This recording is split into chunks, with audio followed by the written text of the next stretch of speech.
السلام علیکم لسنرز، آج جو میں ناول ریڈ کرنے جا رہی ہوں وہ ہے محبت دل پہ دستک، جو کہ تحریر ہے عفت زہر طاہر کی۔ ناول شروع کرنے سے پہلے میری آپ سب سے ریکویسٹ ہے کہ اگر آپ نے میرے چینل کو سبسکرائب نہیں کیا تو پلیز اسے سبسکرائب کر دیجیے، ساتھ ہی بیل آئیکن کو بھی پریس کریں تاکہ ہر نئے آنے والے ناول کی اپڈیٹ آپ کو ملتی رہے۔ ویڈیو کو لائک کریں، کمنٹ بھی ضرور کیا کریں اور ساتھ اسے شیئر بھی کریں تاکہ ہمارے چینل کی ریٹنگ اچھی ہو سکے۔ اگر آپ کمپلیٹ ناول بھی سننا چاہتے ہیں تو میرے دوسرے چینل کو بھی سبسکرائب کر دیجیے، جس کا لنک ویڈیو کے ڈسکرپشن کے اینڈ میں دے دیا جائے گا۔ چلیے شروع کرتے ہیں قسط نمبر 34۔ دیکھ لیجیے گا عماد بھائی، اپنے فیصلے پر پچھتائیں گے آپ۔ وہ اب بھی اس سے خفا تھی۔ بھلا ادینہ کی عادات کا عماد جیسے خوش مزاج بندے کے ساتھ کیا جوڑ تھا، اور دوسرا یہ کہ اب وہ ادینہ میں مل کر رہنے کی عادت بھی کہاں تھی۔ اسے تو محض اپنا آپ ہی اچھا لگتا تھا۔ یعنی تم بھی اس رشتے کے حق میں نہیں ہو؟ وہ قدر توقف کے بعد پوچھنے لگا تو صبا ہچکچاتے ہوئے بولی، میں واقعی اس بے جوڑ رشتے کے حق میں نہیں۔ پھپھو کو جس طرح کی بہو چاہیے، ادینہ اس کا عکس بھی نہیں۔ صبا کی بات سن کر عماد ہنسنے لگا۔ خیر، ماما کی پسند کی لڑکی تو کہیں سے گھڑی گھڑائی ہی ملے گی۔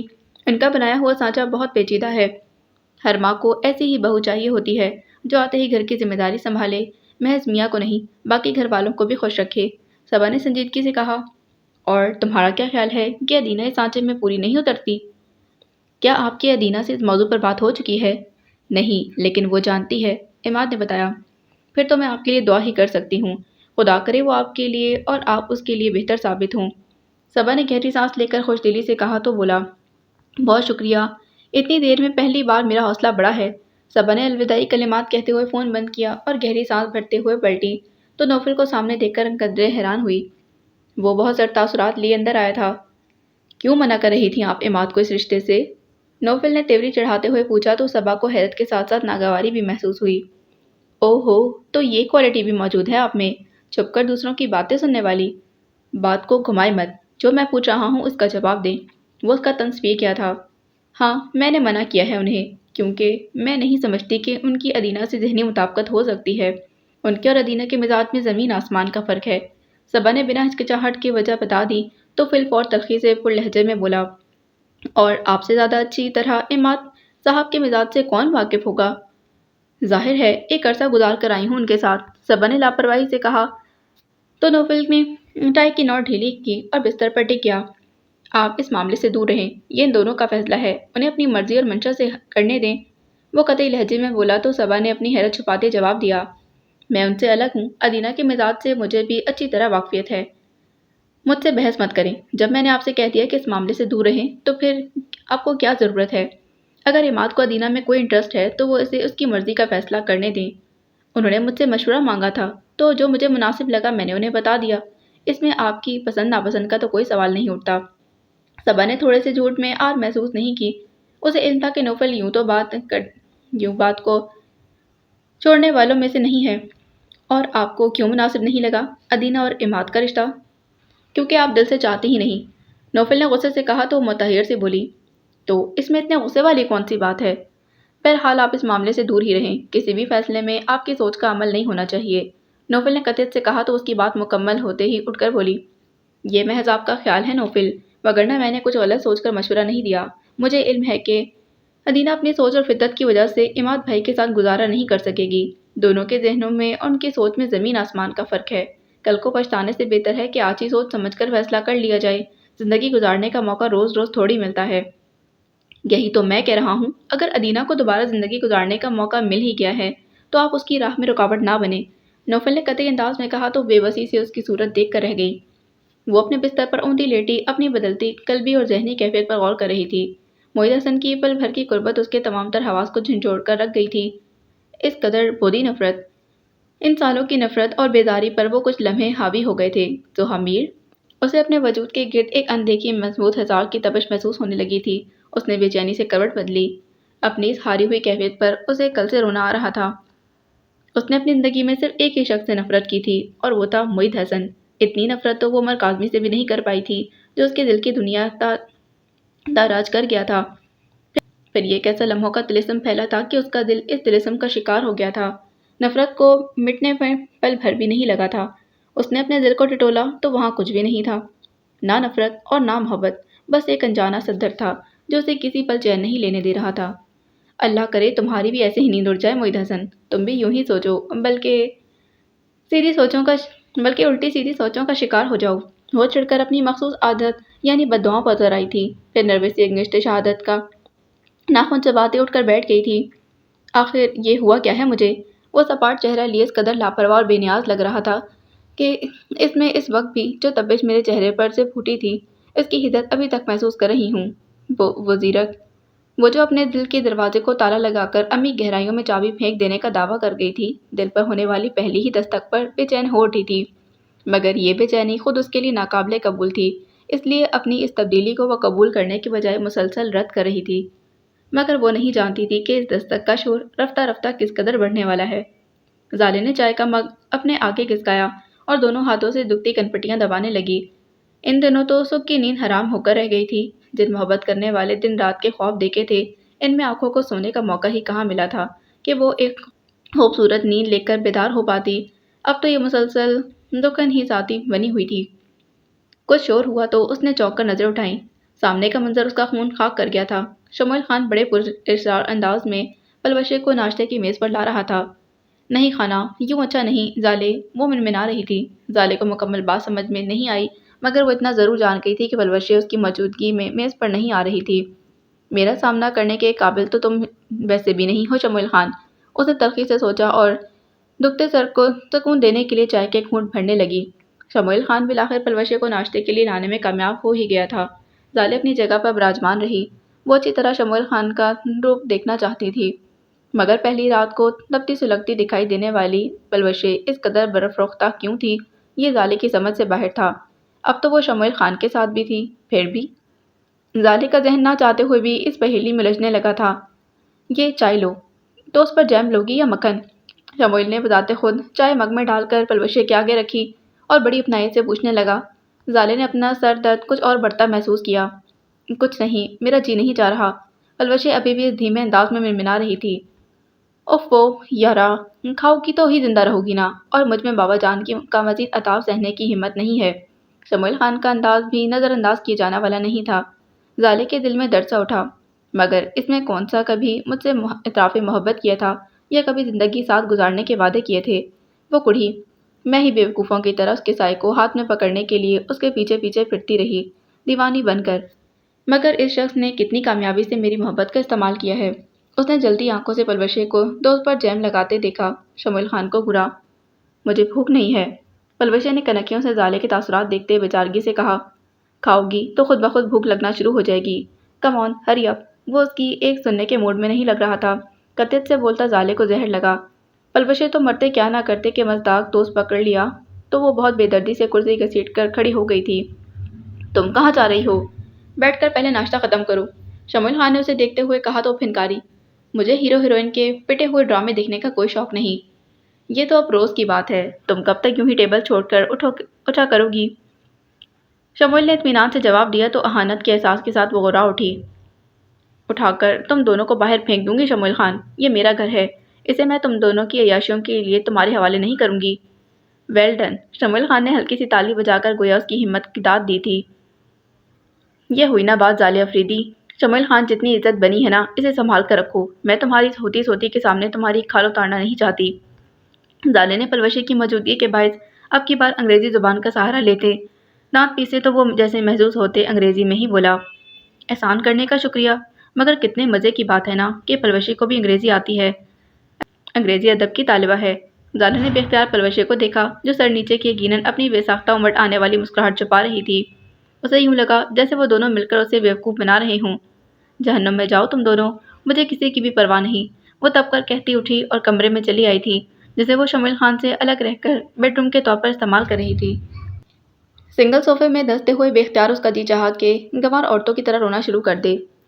کھٹکے کی آواز پر وہ متوجہ نہیں ہوئی، یوں ہی سر جھکا کر کوہنی صوفے پر ٹکائے ہاتھ پر ماتھا گرا کر بیٹھی رہی۔